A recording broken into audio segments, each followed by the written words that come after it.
What's going on, guys? Black Scout Survival. Before we get into today's video, all my awesome subscribers, go down there and give us a thumbs up right here.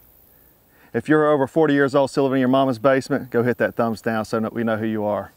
Anyhow, guys, today we got a Essie knife. This is the Expat line of knives produced by Rowan and part of the Essie lineup.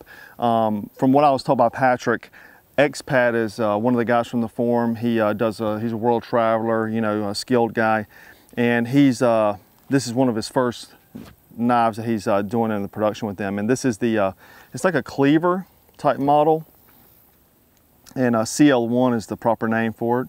But it's 1095. It's got a 5.3-inch blade with a G10 handle. So, you know, the G10 is good. I was happy to see that because this being a cleaver using in the kitchen, you're going to need something that you can clean. Obviously 1095, you need to make sure you're not going to let it rust up or anything like that. And I will say, like, when I first seen this, I was like, man, this is a gimmick, you know, and all that kind of stuff. I didn't know how well it would work, but batoning this thing is amazing, because I want you to understand something. When you're batoning, you've already got the blade in this much and you're still hitting that center, which is giving you a perfect exact split. You know, you won't get that in a knife. So for splitting wood, this is a beast of a tool. And especially that 5.3-inch blade going straight across, it's going to cleave that wood straight in half. And like I said, you're going to get all that pressure, all that dynamic pressure right here on the center of the spine, and it's going to split that wood really well. So I was very happily surprised to see that. Now, this has the hungless handle makeup, if you can tell. We have this hooked back portion of the grip that's going to hook into your hand whenever you're doing that chopping, and it will chop very well.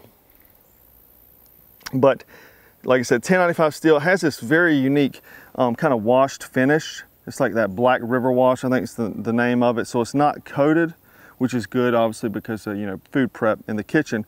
But this thing, you know, will work well inside the kitchen and outside the kitchen. Like I said, I really didn't think it would. I was very skeptical. I kind of expected for this to be a poor field knife. Now, is it going to do good things like carving out spoons and all that other junk? No, but it's going to do good for processing wood. I would look at this to replace, you know, like something like a small hatchet, and understand that it's a cleaver and not necessarily a knife. So you're not looking at a survival knife. But what we have here is the sheath, and it's kind of a boxed sheath. You know, you're going to have to need something like that for the cleaver to go into. It's leather and very good looking stuff. There's no belt loop because this is not intended to be carried on a belt. Along with this, you'll also get an Expat coin, like a challenge coin, that'll come with it. So very cool deal. And like I said, I'm really surprised about it. As far as this wood splitting capability, shearing that wood straight in half, because you get to put all that strikes right here.